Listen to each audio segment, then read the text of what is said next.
What's up everybody, Anna here, and this is another production breakdown. This time I will be doing the title track off of my new album, Love and Loss. So this is another one of those tracks that kind of sat in my notes app for about 10 years actually, and I never actually finished it, based off of a kind of a painful experience for me, and so I think I really just needed to give myself some space and time, apparently 10 years, to get through that so that I could finish the track. The other thing about this track is that when I first wrote it, I thought the guitar part was kind of boring, and it didn't really take shape until I really sat down and started messing with that a bit more. This is gonna kind of suck because my desk is L-shaped and I don't want to adjust my camera, but used to be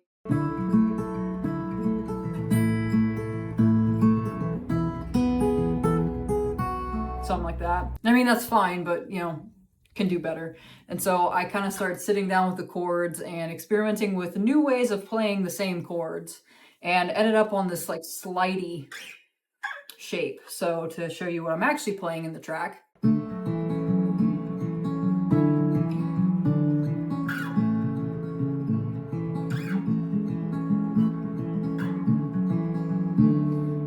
So I like it on the lower strings. It gives it a much darker sound and it's a much more interesting.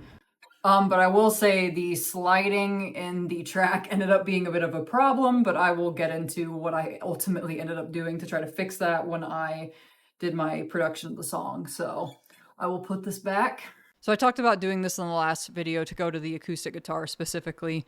I like to do two different takes of the same part and I pan them hard right, hard left. It just widens the sound and I ultimately just like how it sounds. So full disclosure, again, these are... I sent the raw tracks to Riley to mess with because we were really trying to get the sliding sound out of it. I tried a lot of things to try to fix it, and I think it helped a little bit.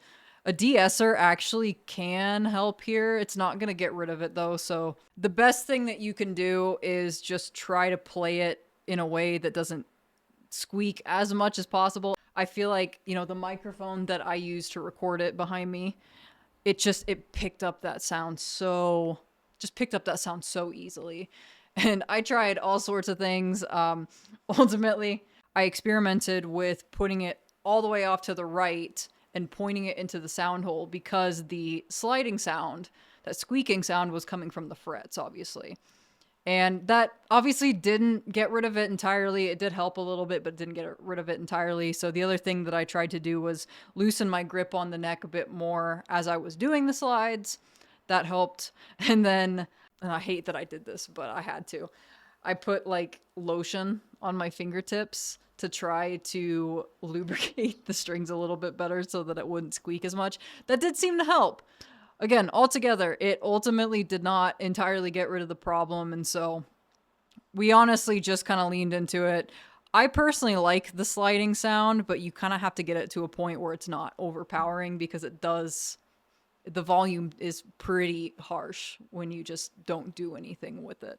To get back into it, again, hard pan right and left, two different takes of it, although I don't actually have them panned here. Again, sorry, this is a track that I handed off, so I undid all that work so that I could give it to him without effects. But again, this is going on basically the whole first verse, and then I switch chords for the chorus.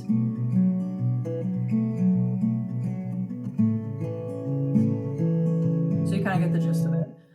Just to talk about the overall structure of the track, I always envisioned this song being a slow build to the end.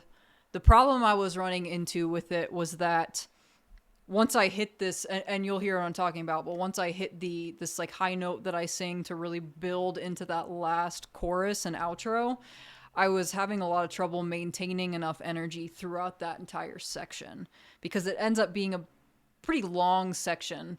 And so I had to do quite a bit of work to actually maintain that. And so you'll hear what I did in a little bit, but in this beginning part, it's just a slow build. So this first part, just starting with a little bit of a pad, the monsoon sound, and then the main vocal. Bedroom door, you speak your mind with tears you find drying off. And one of the things that you'll notice, at least in this first part, is that it's a lone vocal take. I'm not doing the panning that I normally do to widen the sound. I wanted it to sound like one voice at the beginning, right? And that kind of helps with the build that I'm going for, but also it felt kind of symbolic. There's some symbolism with just, you know, being alone singing this part. So, again, but then I come in after this hold, which is where all the percussion starts to come in. Close the door, tell me you can't do this anymore.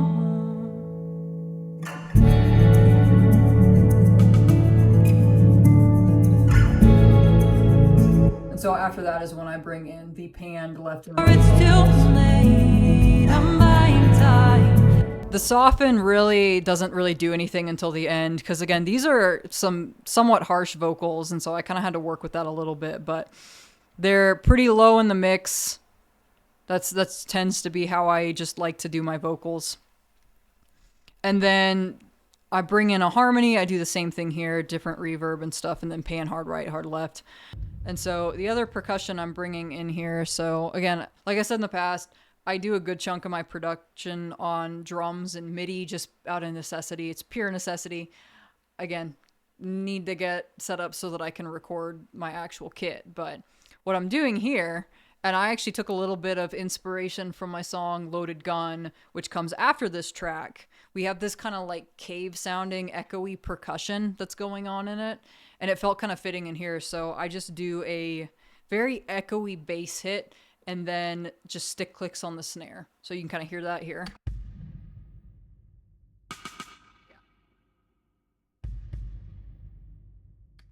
And then the other thing that I bring in for the beginning is the egg shaker. I did actually play this into the microphone. It sucked. I didn't duplicate this, I don't think. Maybe I did. I think I may have sat there and shook the egg shaker the entire song, and that sucks, but I committed, and here we are. So you can hear all that together.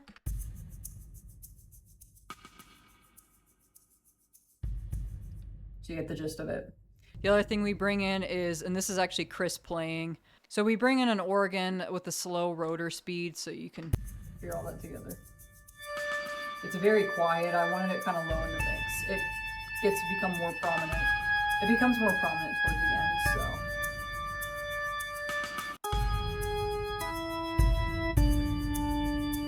The other thing that gets brought in is the guitar. So this is just played on my Telecaster. Obviously you can see the effects on it. Added a bit of a tape delay. I was going for the saddest sound I could get out of that Telecaster. I almost like heard a bit of The Neighborhood, you know, like the people that did Sweater Weather.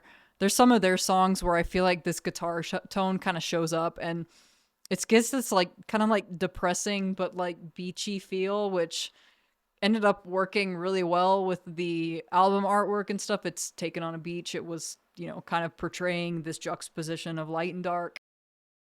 And so all I'm doing here is I am doing two different chord structures on the same chords, but just different places on the fretboard. And I'm doing a slight pan to each side. Didn't do a full pan to each side. I wanted them to kind of mix together a little bit. This first one's a higher voicing. And then lower voicing. And this gets carried through the whole song. And then, I guess at the end you can hear it too. Like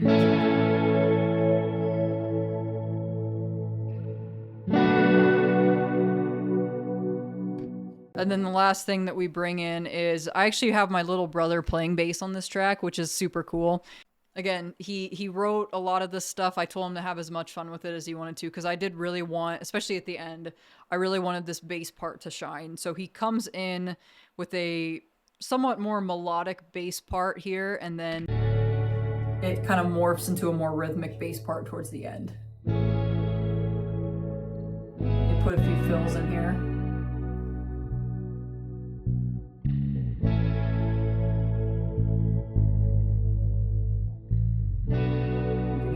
Context.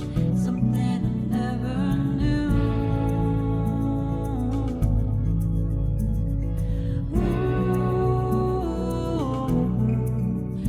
So that's ultimately all that's going on here in the first verse and the first chorus. And then let's go back here. You can kind of hear how I start to pick it up.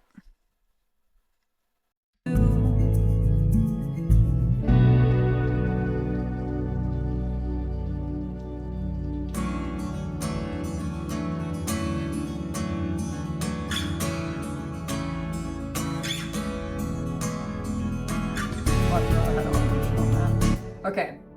So let's look at the acoustic guitar part again. So this first part that comes in that gets automated panned off once the second guitar part comes in. This is the same chord structure that I was showing on the finger picking, but this is just strummed.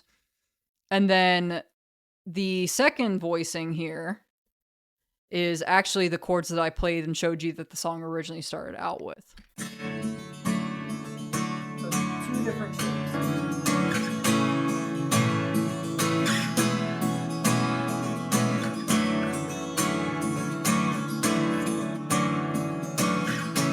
And again, I just think it makes it a lot more interesting and it widens out the sound, but there's subtle like nuances between the two that I think add a bit of texture and interest to the song that you wouldn't normally get. So the other thing that's going on here is I always pictured this song kind of transitioning from a soft, kind of folky song to this bit more heavy.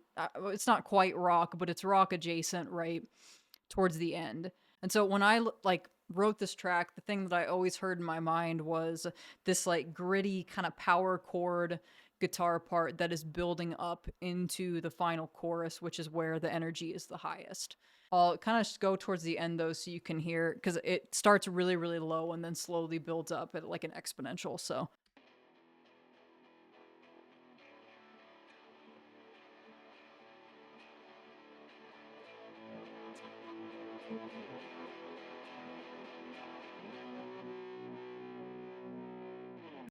and so we did that effect on his amp. I can't remember exactly what the settings were, but I mean, you can hear it's a very, very gritty part.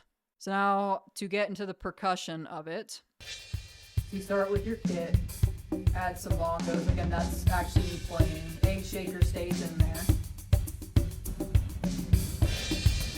And so to retain elements of this first part, right, with the cavey kind of echoey percussion, I wrote a separate part for the end and use similar effects so it kind of maintains that continuity between the sections. But this is just an additional tom and bass drum part, but more echoey than the heavy kit that I'm using on this. Same thing here, build up, and then towards the end, I'll skip ahead.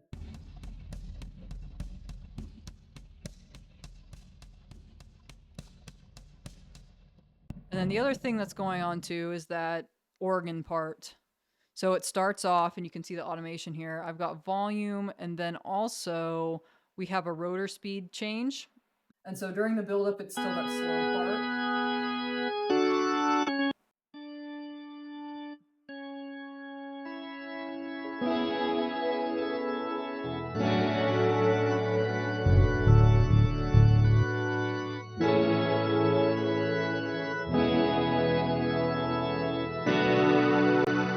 And so then when everything comes in, you switch over to the fast rotor speed, it adds more energy.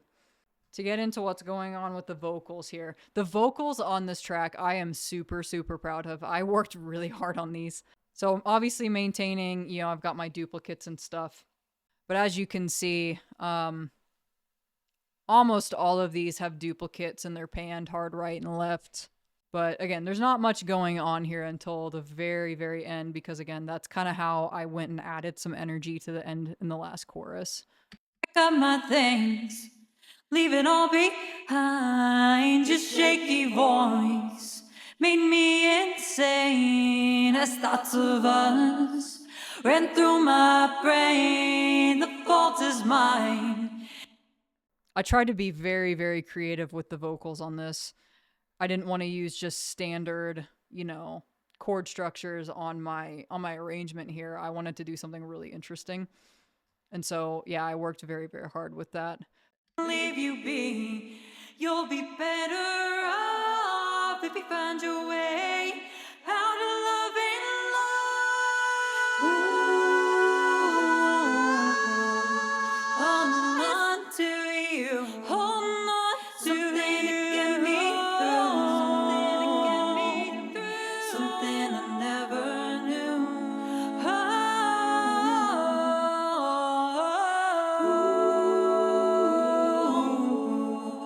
Holding on to you, holding on to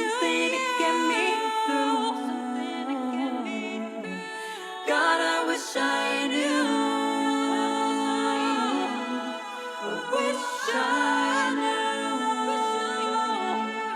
I wish I knew. I wish I knew. One thing to point out here is this background vocal too, took a little bit different approach on that one. If you're watching as I'm playing through this has a lot of effects on it. I wanted like an echoey kind of sound, an echoed vocal basically that kind of, you know, echoed out. I threw a tape delay on it, some saturation, you know, not like this stuff is not particularly different from the others, but the tape delay, and I want to say I did different reverb. Yeah, so I did long vocals on this one instead of the more standard reverb like I do on the main vocal. The main vocal, I think, just has, yeah, it's just a vocal plate, right? Not anything crazy going on there, but it makes sense in this one to do something a little different. But if you were paying attention to it, you could probably see in the automation on this track. So these first two, because of just the context, it doesn't make sense yet. But I start panning these hard right and hard left as they come in. Something to get me through.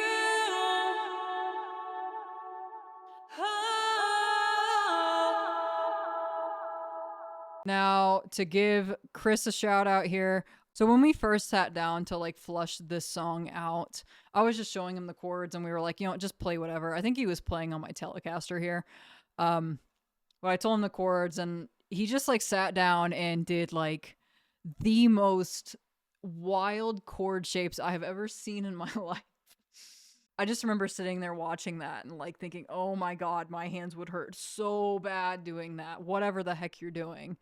But I don't know what he played, but I love this so much. It's buried in there, which kind of like, I mean, it makes sense to be, but it's so cool. And he did the same thing as me. He did two different styles of the same chord and we panned him slightly to each side.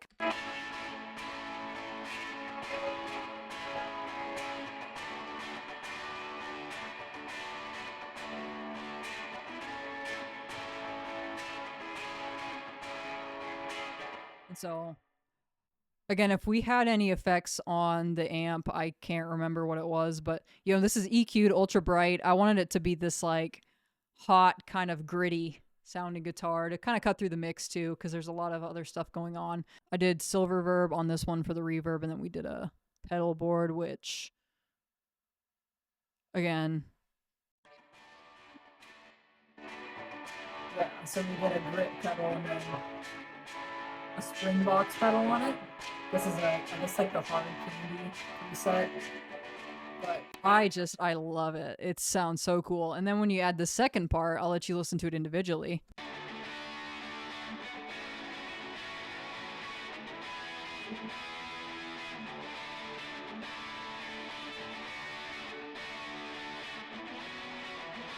I don't know what that chord is, but I love that chord. I don't know what he's playing, but God.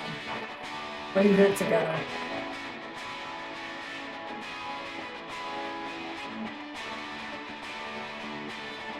All right, so you get the gist of it.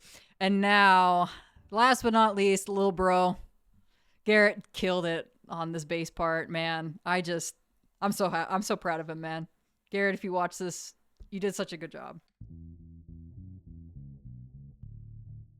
So we dropped down, as you can tell, that's not a low E. I think that's a low, yeah, it's a low D. And this is where I told him, you know, have some fun with this bass part.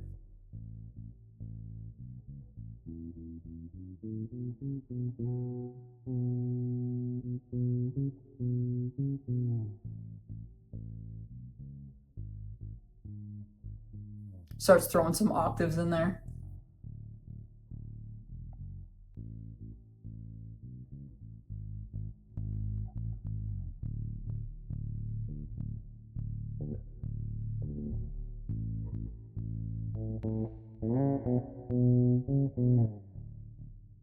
Okay, there's some automation there, so that's why that dropped off. But the other thing I added was this little bell part, and that actually kind of ties in with lows and lies a little bit. Got some weird stuff going on this one, but it is a preset. Yeah, a Roswell ringer. It sounds pretty cool in the context of the song. It just adds a little extra something, you know? Okay, so now everything in context, if in case for some reason you haven't listened to the song in its entirety yet.